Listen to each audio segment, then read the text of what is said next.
The evening air carried a slight chill as Ray pulled his beaten-up van to the curb, killing the headlights before they could sweep across the iron gates. He drummed his fingers nervously on the steering wheel, squinting through the darkness at the sprawling mansion that sat back from the road, partially hidden by a row of perfectly trimmed hedges. The place was exactly what they needed: big, luxurious, and most importantly, seemingly empty. "This is it," Ray said, turning to face the three people squeezed into the back of the van. "Our ticket out of debt and into the good life." Pete, a skinny guy with perpetually worried eyes, leaned forward. "You sure nobody's home? Last thing we need is some rich person calling the cops the second we step foot on their fancy marble floors." "I've been watching this place for 2 weeks," Ray lied. In reality, he'd driven by twice and checked some property records online. The owner's some political spokesperson or something. She's never here, always traveling for work. Place sits empty most of the time. Leah rolled her eyes, adjusting the black beanie covering her short hair. "And you're positive the security isn't more than we can handle? Rich people don't exactly leave their doors unlocked, especially when they're away." Ray reached into his jacket pocket and pulled out several folded papers. Printouts of the property from real estate websites and social media pictures he'd managed to find. "Look, it's just your standard alarm system. Nothing special. We cut the phone line, disable the control panel, and we've got at least 20 minutes before any security company figures out something's wrong." The fourth member of their crew, a bulky man everyone called Tank, hadn't said a word since they parked. He was staring at the mansion with an intensity that made Ray slightly nervous. "Something on your mind, big guy?" Ray asked. Tank finally spoke, his voice surprisingly soft for his size. "Don't like it. Place feels wrong." "Wrong how?" Leah asked, instantly alert. Tank might not talk much, but when he did, the others had learned to listen. He had an uncanny sense for trouble. Tank shrugged his massive shoulders. "Just wrong. Too perfect." Ray sighed dramatically. "That's because it's worth millions. Everything about it is supposed to be perfect. That's why we're here." None of them were professional thieves. 6 months ago, they'd all been working legitimate jobs. Ray at a car dealership that went under, Pete doing deliveries, Leah waiting tables, and Tank working construction until an injury left him unemployable. They'd met at a support group for people facing eviction, bonding over shared struggles and mounting debts. The idea to start stealing had come after Ray's third rejection letter. The system's rigged, he'd told them over cheap beers in his apartment. Playing by the rules gets you nowhere. Meanwhile, these rich folks have so much they don't even notice when things go missing. They'd started small, breaking into vacation homes during off-seasons, taking electronics and jewelry that wouldn't be missed for months, but the money wasn't enough. Medical bills, back rent, and predatory loans were drowning them. They needed one big score. "I still think we should have done more homework," Pete said, nervously checking his watch. 2 drive-bys isn't exactly Ocean's 11-level planning. "The place has been dark for 10 straight days," Ray insisted. "The grass got cut yesterday by a service. Nobody's home and nobody's coming home tonight." What Ray didn't tell them was that he was 3 days away from having his car repossessed. He needed this score more desperately than the others realized. "Okay, gear check," Leah said, always the practical one. "Everyone got gloves, masks, bags for the goods?" They nodded, checking their supplies. Ray handed out cheap walkie-talkies he'd bought online. "Cell phones stay off. These have a half-mile range. If anything seems wrong, 3 clicks on the talk button means abort." Tank pulled out a small toolkit with lock-picking equipment. None of them mentioned the crowbar sitting beside it, a last resort they hoped not to need. "What about the cameras?" Pete asked suddenly. "You said there'd be cameras outside," Ray nodded. "Just standard stuff mounted at the gates and probably the front door. Nothing we can't handle with these." He handed out plain black ski masks. "We stick to the blind spots I mapped out. Come in through the side garden where the trees provide cover." As they geared up, Ray unfolded a crude drawing of the property layout based on real estate listings and satellite images. "The master bedroom will have the good stuff, jewelry, maybe cash. Home office for electronics and any small valuables. We ignore furniture, artwork, anything too big to carry. 20 minutes max inside. Then we're gone. Leah studied the drawing, with a frown. This doesn't show any security panel locations. Near the front door, probably, Ray said dismissively. Standard place. I'll handle it. Tank's large hand suddenly gripped Ray's arm. Who is this person? The owner. Ray blinked, surprised by the question. Some woman named Karoline Leavitt, political spokesperson or press person or something. Why does it matter? Names always matter, Tank said quietly. Pete looked up from checking his bag. Wait, that name sounds familiar. Wasn't she on the news? Last year. Something about working for some important people. Yeah, so what? Ray said, irritation creeping into his voice. That's why she's got a nice house and we're living paycheck to paycheck. Look, we're burning time here. Are we doing this or not? Leah was scrolling through her phone, breaking their no phones rule. Guys, it says here she worked in communications for... Ray snatched the phone from her hand. No last-minute research. We've planned this for weeks. The place is empty, the security is basic, and inside there's enough valuable stuff to set us all up for months, maybe years. This was another lie. They'd only settled on this specific house 3 days ago after their original target, a local business owner's residence, had suddenly installed visible security cameras. I don't like rushes, Tank said. Rushes get people caught. Ray felt his plan slipping away. Look, I've been watching this place. The neighbor to the right is away. The one to the left is an old couple who are definitely asleep by now. There's no dog. The back of the property borders woods. It's perfect. He didn't mention that he'd only confirmed these details earlier that day. Pete fidgeted with his gloves. What if there are people working for her, like housekeepers or something? At 11 on a Tuesday night, Ray scoffed. They'd be gone hours ago. Rich people don't keep staff around 24/7 unless they're billionaires. Leah was still frowning. There's something off about this. We usually do more preparation. Ray fought to keep his voice calm. We've hit 6 places already. This is just a bigger version of what we already know how to do. Cut the line, disable the alarm, in and out in 20 minutes. What Ray didn't say was that none of their previous targets had been primary residences, only vacation homes and temporarily empty houses. This was different. Bigger stakes, bigger risks, but also a much bigger reward. I think we should wait, Pete said. Watch the place for another week at least.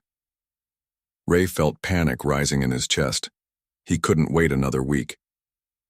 And risk someone else hitting it first? Places like this are targets. If we don't do it tonight, someone else will tomorrow. Tank was looking out the window at the mansion again, his expression unreadable behind his thick beard. You all wanted a big score, Ray reminded them. Well, there it is. One job to fix everything.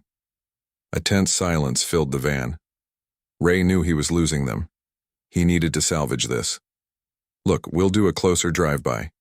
If anything seems off, lights, movement, whatever, we call it off. No questions asked. Leah and Pete exchanged looks. Tank continued staring at the house. Fine, Leah finally said. One drive-by, then we decide. Ray nodded, relief flooding through him. He started the van and pulled away from the curb, circling the block to approach the mansion from the main road. As they drove slowly past, they studied the dark windows and quiet grounds. See? Ray said triumphantly. Empty as promised.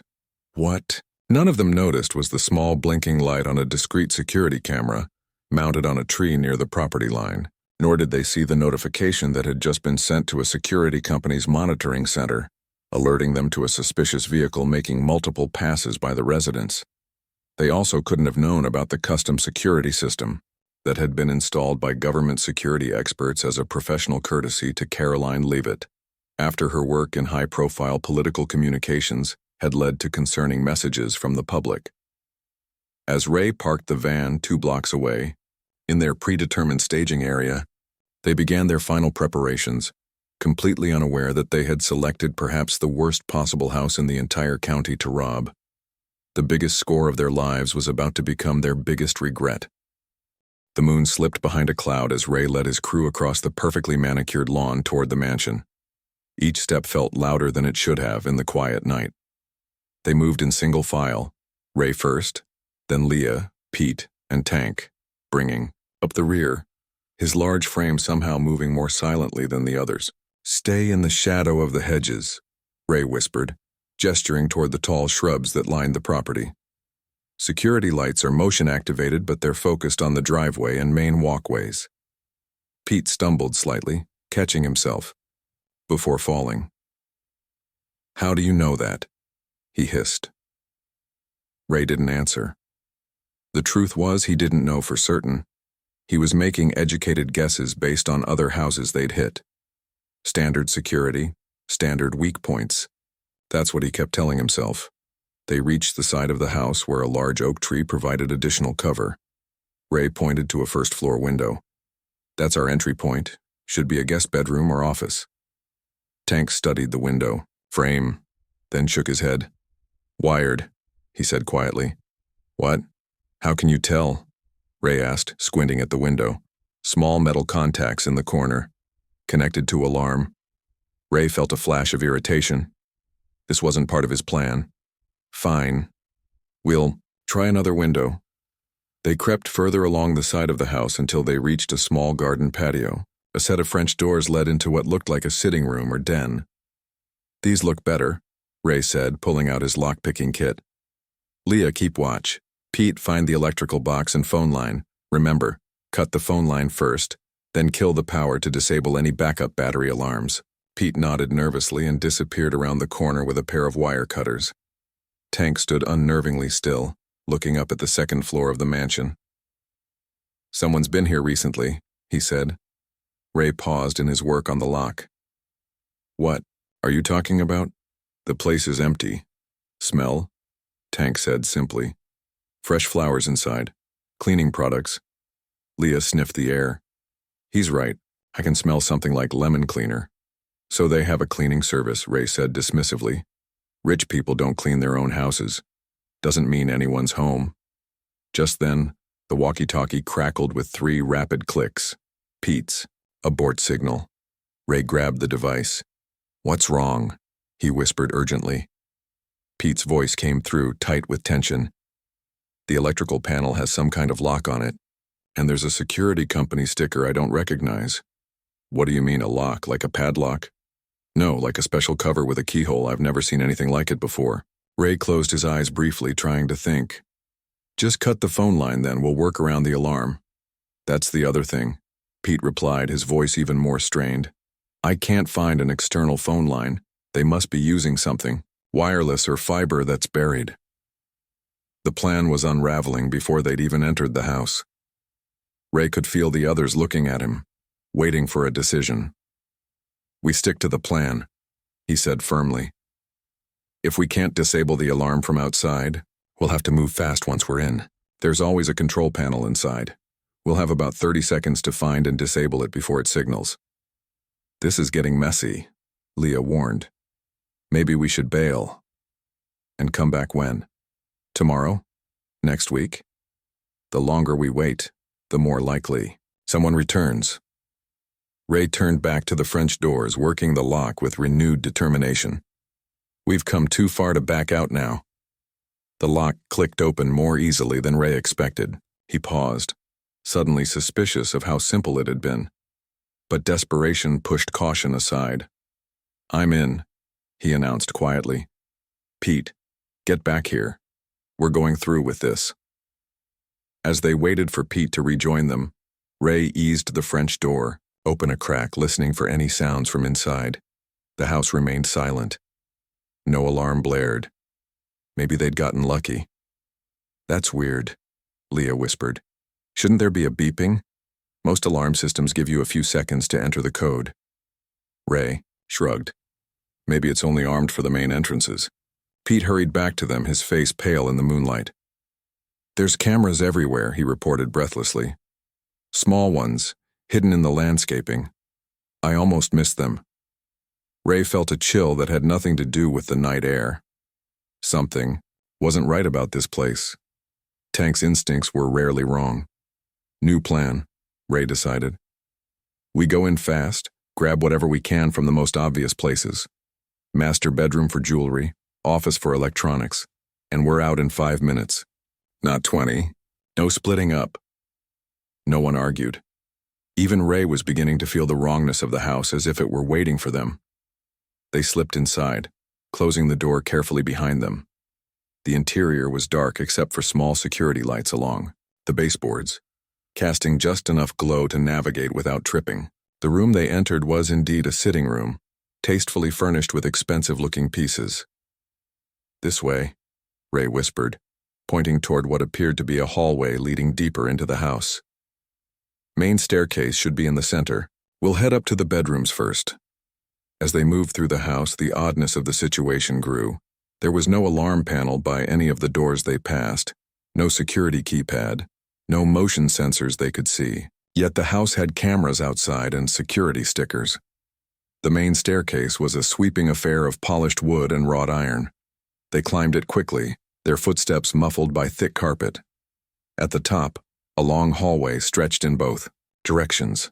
Master bedroom will be at the end, probably with the best view of the property, Ray guessed, pointing right.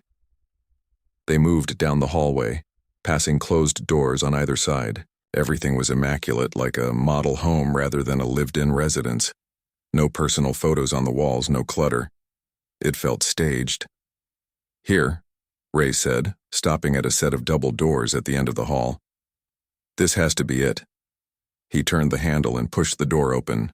The master bedroom was spacious and elegantly appointed, with a king-sized bed and floor-to-ceiling windows overlooking the back gardens. But like the rest of the house, it felt unlived in. The bed was perfectly made. No clothes visible, no personal items on the nightstands. "Check the closets and drawers," Ray instructed. "Jewelry box, hidden safes, anything valuable." They spread out across the room, opening drawers and closet doors. The walk-in closet was almost empty. A few designer outfits hung with too much space between them. The dresser drawers contained neatly folded clothes that looked barely worn. "This is weird," Pete said, voicing what they were all thinking. "It's like nobody actually lives here." Leah emerged from the bathroom holding a small jewelry box. "Found this, but it's just costume stuff. Nothing real." Tank stood in the center of the room, turning slowly as if sensing something. "We need to go," he said suddenly. "Not yet," Ray insisted, getting desperate. "There has to be something valuable here. Check under the bed behind the headboard." "Ray," Tank said, his voice unusually sharp. "Listen." They all froze. At first, there was nothing. Then they heard it. A faint rhythmic beeping coming from somewhere in the house. It wasn't the typical alarm entry countdown. This was something different. "What is that?" Pete asked, his voice cracking. Before anyone could answer, the lights suddenly blazed on throughout the house. Not just normal lights, intensely bright floodlights built into the ceiling that illuminated every corner of the room. There was nowhere to hide. Then a voice filled the house coming from hidden speakers. "Security breach detected. All exits secured. Authorities have been notified. Please remain where you are." The color drained from Ray's face. "It's a setup," he whispered. They heard metallic sounds throughout the house, locks engaging, shutters closing over windows. "The doors," Leah gasped, already running for the hallway. They sprinted back the way they had come. But when they reached the stairs, they stopped short. The front door was now covered by a metal security gate that hadn't been there before. Through the windows, they could see similar shutters had deployed over every potential exit. "There has to be another way out," Ray insisted, panic rising in his voice. "Check the windows upstairs." They scattered, trying every window on the second floor. Each one was now covered by impenetrable metal shutters that had silently deployed when the security system activated. "The French doors where we came in," Pete suggested desperately. They ran back downstairs, but those too were blocked. The voice continued its calm announcement on a loop. "Security breach detected. All exits secured. Authorities have been notified. Please remain where you are." "How long until cops get here?" Leah asked, her voice tight with fear. "For a normal house? Maybe 10, 15 minutes, Ray answered. "But this—" He gestured helplessly at the sophisticated security system that had trapped them. This isn't normal. Tank had been methodically checking each room they passed. He stopped at what appeared to be a home office and gestured for the others. On the desk sat a framed photo they hadn't noticed before, Karoline Leavitt shaking hands with high-ranking government officials. "We picked the wrong house," Pete moaned. In the distance, they could already hear sirens approaching, far sooner than should have been possible. Panic gripped the four thieves as the wailing sirens grew louder, seeming to approach from multiple directions at once. They stood frozen in the office, staring at the photo of Karoline Leavitt with government officials like it was a death sentence. "We need to hide," Pete stammered, his eyes darting around wildly. "Maybe there's a basement or attic." Ray shook his head, forcing himself to think clearly, despite the fear threatening to overwhelm him. "They'll search every inch of this place. Hiding just makes us look worse when they find us." "Worse than breaking and entering," Leah shot back. "We're already looking at jail time." Tank moved to the window, carefully peering through a small gap in the metal shutters. 3 police cars. More coming.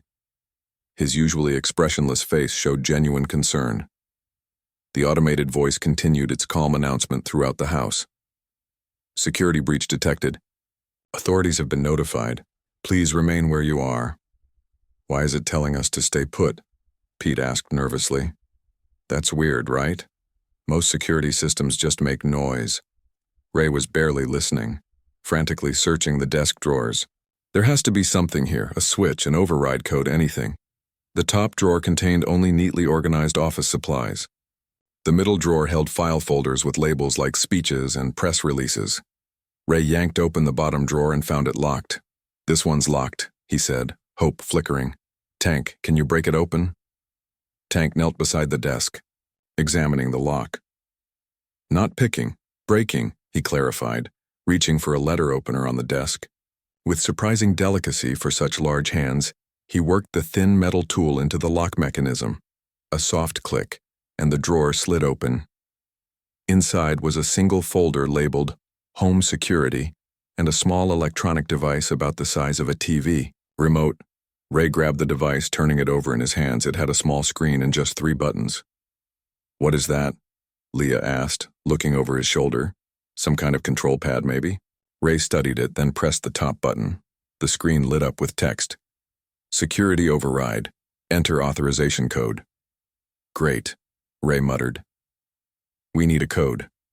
Tank had opened the folder and was scanning the contents, a detailed manual for the home security system. "This is military grade," he said quietly, flipping through pages. "Not normal house system." "Military grade?" Pete's voice rose an octave. "Why would a press spokesperson have military-grade security?" Ray grabbed the manual from Tank, frantically, flipping pages. "There has to be some kind of emergency override. Fire safety regulations require it." Outside, they could hear car doors slamming and voices shouting commands. The police had arrived, and from the sound of it, there were a lot of them. "We're out of time," Leah said, her voice steady despite her pale face. "We need to decide. Do we surrender or try to run?" "Run where?" Pete gestured helplessly at the sealed windows and doors. "We're trapped." Ray continued scanning the manual, desperation making it hard to focus. Then his eyes caught on a section titled Panic Room. "Protocol. There's a panic room," he announced. "If we can find it and get inside, maybe we can negotiate." "Negotiate?" Pete looked at him like he'd lost his mind. "We broke into someone's house. What are we going to negotiate?" "I don't know," Ray snapped. "But it's better than just standing here waiting to be arrested." A new sound cut through their argument. Heavy thuds against the front door. The police were trying to break in, but the security shutters were holding them back. "According to this, the panic room is hidden behind a bookcase in the main library," Ray said, reading from the manual. "First floor, east wing." They hurried out of the office and down the hallway, guided by small floor lights that remained illuminated, despite the security lockdown. The library wasn't hard to find. Double doors with glass panels revealed a room lined with bookshelves. Inside, they scanned the walls. Every surface was covered with books, making it impossible to tell which section might hide a secret door. "Look for anything unusual," Ray instructed. "A shelf that doesn't match, books that look fake." They spread out. running their hands along shelves and pulling on books at random. Nothing happened. "This is useless," Leah said, after a minute of fruitless searching. "We don't have time for this." Outside, they could hear radio chatter and what sounded like heavier equipment being brought in. The police weren't giving up. Tank had been methodically examining the room instead of randomly pulling books. He stopped in front of a section of shelving that contained leather-bound volumes. "This one," he said, pointing to a shelf that looked identical to all the others. "How do you know?" Ray asked, hurrying over. "Dust pattern different. Someone touches these books more." Sure enough, the leather books on this shelf showed slight signs of handling that the others lacked. Ray began pulling them one by one, hoping to trigger a mechanism. Nothing happened until he reached for a thick red volume in the center. As his fingers touched it, the book didn't pull out. Instead, it tilted forward with a soft click. The entire bookcase silently swung inward, revealing a small room beyond. "You did it," Pete exclaimed, then clapped a hand over his mouth, remembering the police outside. They quickly filed into the hidden room. It was about the size of a large walk-in closet, with a small desk holding multiple monitors, a comfortable chair, a small refrigerator, and what looked like a communication system. The walls were lined with some kind of thick padding. Ray pulled the bookcase closed behind them, and it sealed with another soft click. Immediately, the outside noise dropped to almost nothing. The room was soundproofed. "Now what?" Leah asked, looking around at their new prison. "We're still trapped." The monitors on the desk suddenly flickered to life, showing multiple views of the house. The front entrance where police officers were attempting to breach the door, the back garden where more officers were positioning themselves, in several interior rooms. A new automated voice spoke from hidden speakers. "Panic room secured. Communication systems online. Would you like to contact emergency services?" They all froze, staring at each other in alarm. "Don't answer," Ray whispered. "It might be voice-activated." Pete sank into the chair, putting his head in his hands. "This is insane. We're hiding in a panic room in a house we broke into, watching. The cops try to arrest us on security cameras. How did we get here?" No one answered. The reality of their situation was sinking in, along with the knowledge that they had made a catastrophic mistake.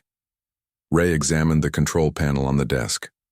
Unlike the simplified remote they'd found earlier, this was a comprehensive system with labeled buttons for different functions. "Look at this," he said, pointing to a button labeled Security Status. He pressed it, and one of the monitors changed to show a detailed floor plan of the house with multiple flashing dots. "Those must be the cops," Leah said, watching the dots. "Move through the house." "No, look at the labels," Ray pointed out. "They're marked as Intruder 1, Intruder 2, and so on. That's us." "But we're in here now," Pete said, confused. "The system doesn't know that," Ray explained. "It's still tracking our last known positions." Tank, who had been silently examining the room, pointed to another button labeled System Override. "Don't touch anything else," Pete warned. "We don't know what these do." But Ray, seeing a potential way out, pressed the override button. The monitor prompted, "Enter authorization code." "Great, another code we don't have," Leah said with a sigh. Ray thought for a moment, then grabbed the security manual he'd brought from the office. Flipping through it, he searched for any mention of default codes or emergency overrides. On a page near the back, he found what he was looking for. Emergency System Reset. In case of system malfunction, enter code 7734 followed by property ID. "Property ID?" Pete asked, reading over Ray's shoulder. "What's that?" Ray frantically scanned the page. "It says the property ID is assigned during installation and should be kept in the homeowner's records." "Check the desk drawers," Leah suggested. They quickly searched the small desk, finding emergency supplies, a first aid kit, and finally, a small card taped to the underside of the top drawer. On it was written, "Property ID, L25R17. Ray entered the numbers on the control panel, 7734, then L25R17. The screen changed, displaying, "Warning, system reset will deactivate all security measures. Proceed?" YN Ray's finger hovered over the Y button. This was their chance to escape. Wait, Tank said suddenly. His large hand closed around Ray's wrist. Listen. They all fell silent. Through the soundproofed walls, they could just barely make out a new sound, the whop whop whop of helicopter blades. Tank moved to one of the monitors showing the front of the house and pointed. The camera angle partially captured the street beyond the gates where multiple police vehicles had now gathered. Officers in tactical gear were positioning themselves around the property. That's not regular police, Leah whispered, her face pale, as she stared at the screen. That's a SWAT team. The reality of their situation hit them all at once. This wasn't just a rich person's house with fancy security. This was something else entirely. Who is this woman? Pete asked, his voice barely audible. Why would breaking into her house bring out a SWAT team and a helicopter? Ray's mind raced through the possibilities, none of them good. Government connections, classified information, witness protection.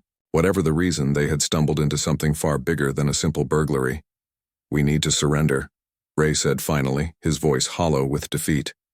Before this gets any worse. No one argued. On the monitors, they watched as more tactical officers surrounded the house, their movements precise and coordinated. This was no ordinary police response. Tank pointed to another button on the control panel labeled External Communication. Ray nodded slowly and pressed it. A new prompt appeared. Select Communication Channel. Among the options was Emergency Services. Ray selected it. A moment later, a gruff voice filled the panic room. This is Lieutenant Wilson, Tactical Command. Who am I speaking with? Ray took a deep breath. My name is Ray. We're the people inside the house. We want to surrender. There was a long pause after Ray announced their intention to surrender. The four thieves stood frozen in the panic room, waiting for a response from Lieutenant Wilson. The only sound was their own shallow breathing and the faint whirring of the security system. How many of you are inside? The lieutenant finally asked, his voice crackling through the speaker. 4, Ray answered. None of us are armed. We just want to come out safely. Another pause. They could almost feel the tactical team assessing this new information, weighing options, planning their next move. Here's what's going to happen, the lieutenant said eventually. You're going to stay on this line. You're going to follow my instructions exactly. Any deviation, and we go back to treating this as a hostile situation. Understood? They all nodded before Ray remembered to speak. Yes, understood. First, your current location. The property owner mentioned a panic room. Is that where you are? Ray hesitated, surprised by the question. The owner? Is she there with you? Answer the question, the lieutenant replied firmly. Yes, we're in the panic room, behind a bookcase in the library. Good. Stay there. We're going to deactivate the security system from outside. When we do, the bookcase will unlock. Do not, I repeat, do not attempt to exit until instructed. Pete collapsed into the chair, his legs no longer able to support him. This is really happening, he whispered. On one of the monitors, they could see tactical officers conferring with someone just outside the camera's view. A moment later, a woman in a tailored suit stepped into frame, pointing toward the house and speaking rapidly to the officers. That's her, Leah said quietly. Karoline Leavitt. She looked nothing like what Ray had imagined. He'd pictured some kind of soft political spokesperson, not the sharp-eyed, commanding presence they were seeing on the monitor. Even from a distance, it was clear she was giving directions, not receiving them. Why is a press person getting this kind of response? Pete wondered aloud, voicing what they were all thinking. Tank, who had been silently watching the monitors, pointed to something on another screen. Look, a black SUV had pulled up, and 2 people in dark suits emerged. They immediately approached Leavitt and the tactical commander, showing identification that they couldn't see clearly on the grainy monitor. Government, Tank said simply. The realization hit them all at once. Karoline Leavitt wasn't just a spokesperson. She was someone with serious government connections, possibly security clearance, maybe even ties to law enforcement or intelligence agencies. We are so screwed, Pete moaned, burying his face in his hands. The communication system crackled back to life. "We're preparing to override the security system," Lieutenant Wilson informed them. "When we do, all of you are to place your hands on top of your heads, fingers interlaced. You will exit the panic room one at a time when instructed. First person out will be whoever is closest to the door. Is that clear?" "Yes," Ray confirmed, his mouth dry with fear. The minutes that followed were among the longest of their lives. They watched the monitors as more personnel arrived outside. Police, tactical officers, the mysterious government agents, even what appeared to be bomb squad members. "This response is insane," Leah whispered. "It's like they think we're terrorists, or something." Ray's mind raced with possibilities, each worse than the last. What if there was something in this house they didn't know about? Classified documents? Weapons? Or what if Leavitt herself was under some kind of protection program? The lieutenant's voice cut through his spiraling thoughts.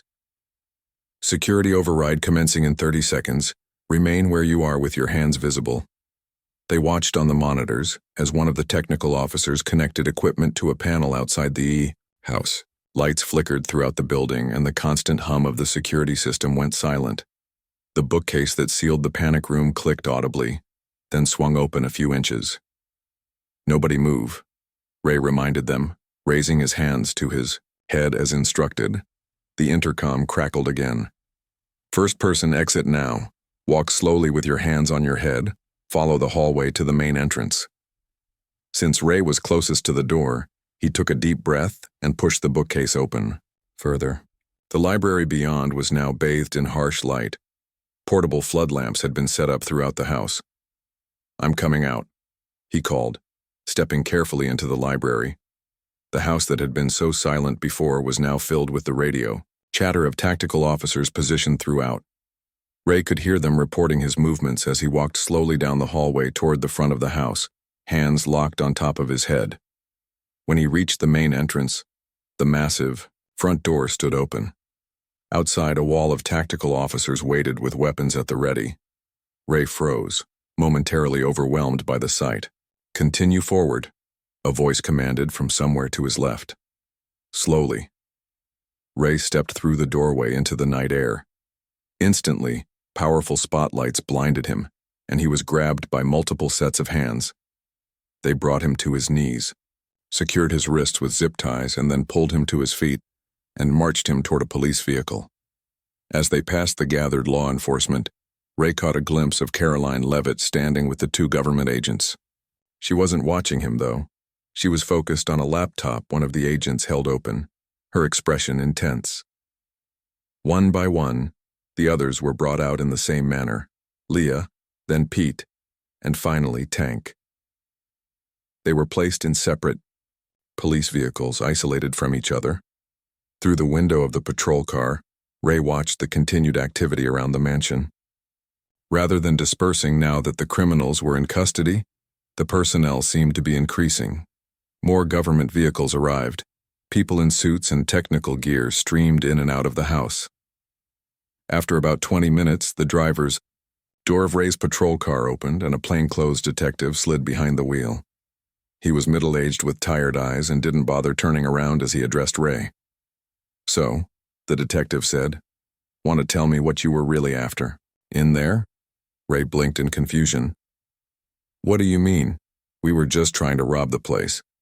The detective chuckled without humor. "Right. Of all the houses in this county, you just happened to target this particular residence on this particular night."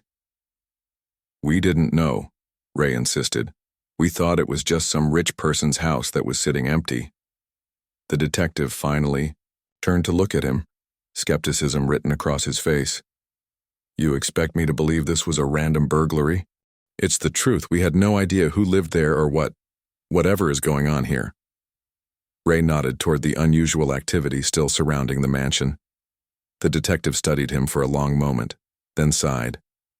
"Well, that's for the feds to figure out now. This just got way above my pay grade." "The feds? Why would the FBI care about a failed break-in? Who said anything about FBI?" The detective turned back around, effectively ending the conversation. A chill ran down Ray's spine. If not the FBI, then who? What had they stumbled into? Outside, he could see Karoline Leavitt engaged in what appeared to be a heated discussion with one of the government agents. She pointed repeatedly at the house, then at a tablet the agent held. Whatever they were discussing, it was clearly important, and clearly not about 4 amateur burglars. After what felt like hours but was probably only 40 minutes, Ray's patrol car finally pulled away from the mansion. As they drove through the now open gates, he caught one last glimpse of the property in the rearview mirror. Teams of people were carrying equipment inside, setting up what looked like a command center on the front lawn and establishing a perimeter far larger than would be needed for a simple break-in. They were driven to a nearby federal building rather than the local police station. As they were led inside, Ray managed to catch Pete's eye. His friend looked terrified, and Ray couldn't blame him. This wasn't going to be a simple burglary charge. They were separated into different interrogation rooms. Ray's had a metal table, bolted to the floor, 2 chairs, and a large mirror that was obviously a 2-way window. He sat alone for over an hour, his anxiety mounting with each passing minute. When the door finally opened, it wasn't the detective who entered, but one of the government agents he'd seen at the mansion. The man wore an impeccably tailored dark suit and carried a thin folder. Nothing about his appearance revealed which agency he represented, no visible badge or ID. "Raymond Jenkins," the agent said, taking a seat across from him. It wasn't a question. "How do you know my name?" Ray asked. "I haven't been processed yet." The agent ignored the question. "I'm going to make this simple. We know you and your associates are not professionals. Your criminal record consists of minor offenses, petty theft, 1 DUI, unpaid parking tickets. Until tonight, you've never attempted anything on this scale." Ray said nothing, unsure where this was heading. "What I need to know," the agent continued, "is why tonight? Why that house? Who told you about it?" "Nobody told us anything," Ray insisted. "We picked it because it looked expensive and empty. That's it." The agent's expression didn't change. "The timing is problematic." "What timing? What are you talking about?" Instead of answering, the agent opened the folder and slid a photo across the table. It showed Ray's van driving past Leavitt's house earlier that evening. "You circled the property multiple times before approaching, standard reconnaissance." "Yeah, to make sure no one was home. Not for whatever you think we were doing." The agent studied him for a long moment. "Ms. Leavitt was scheduled to host a sensitive gathering at her residence tomorrow. Certain materials were already in place for that meeting." Ray felt sick. "We didn't know that. We didn't take anything. We didn't even get past the security system. And yet," the agent said quietly, "within 10 minutes of your entry, every electronic device in the house went offline. The security cameras, the alarm system, even Ms. Leavitt's personal laptop left on her desk, all simultaneously disconnected from our monitoring systems." Ray stared at the agent, genuine confusion washing over him. "That wasn't us. The system trapped us inside, remember? Why would we disable the cameras that were our only way to see what was happening outside?" For the first time, something like uncertainty flickered across the agent's face. "Perhaps," he said slowly, "you were not the only ones in that house tonight." Ray stared at the government agent, trying to process what he'd just heard. "Not the only ones? What do you mean?" The agent leaned back, studying Ray with calculating eyes. "That's what we're trying to determine." The door opened, and another agent stepped in, whispering something to the first one. The original agent nodded, gathered his folder, and stood. "Wait here," he instructed, as if Ray had any choice in the matter. Left alone again, Ray's mind raced with questions. If they weren't the only ones in the house, who else had been there, and why was the government so interested? This went far beyond a simple break-in. Nearly an hour passed before the door opened again. This time a different person entered. A woman in her early 50s with short gray hair and the bearing of someone used to being in charge. She wore no uniform, but Ray instantly recognized authority when he saw it. "Mr. Jenkins," she said, taking a seat across from him. "I'm Director Wallace. I'll be handling your case personally now." Director of what? Ray asked. She offered a thin smile that didn't reach her eyes. That's not important right now. What's important is that we've reviewed the security footage from Ms. Leavitt's residence. All of it. Ray felt a surge of hope. Then you know we're telling the truth. We were just trying to rob the place. We had no idea who lived there or what was going on. Yes, the footage confirms your story, Director Wallace agreed. It also shows something else, something concerning. She placed a tablet on the table and turned it to face Ray. On the screen was security footage from inside Leavitt's house, time-stamped about 10 minutes before they had broken in. The image showed a shadowy figure moving through the home office, a figure that wasn't Ray or any of his crew. Who is that? Ray asked, genuinely confused. We were hoping you might tell us, Wallace replied. This individual entered the house approximately 12 minutes before your team, disabled several security cameras, and accessed Ms. Leavitt's computer. They were gone before you arrived.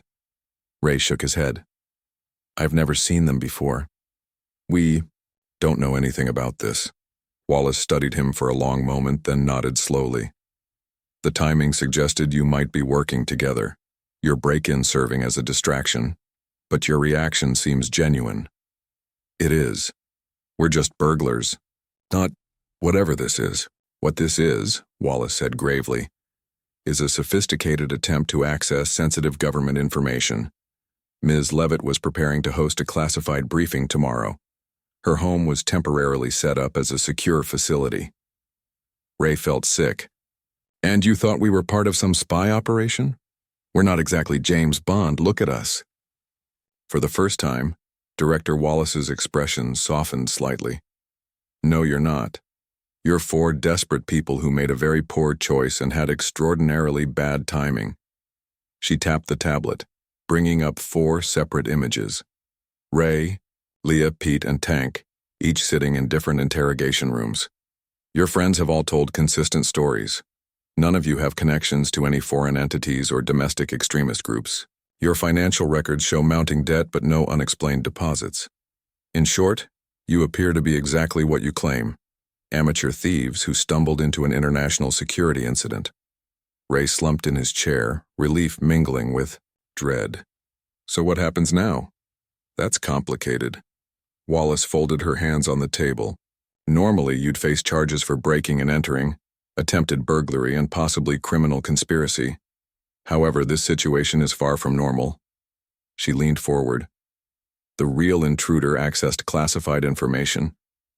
We believe they used your break-in as cover, possibly even triggering certain security protocols to create confusion. They may have been monitoring the house, waiting for an opportunity, and you provided it. So, we're what? Unwitting accomplices? Ray asked. In a manner of speaking, yes. Wallace nodded. Which puts us in a difficult position. This incident cannot become public knowledge. The nature of the compromised information is too sensitive. Ray's heart sank. He'd heard stories about people disappearing into the system when they got tangled up in government secrets. What are you going to do with us? We have a proposal, Wallace said, one that might benefit both parties.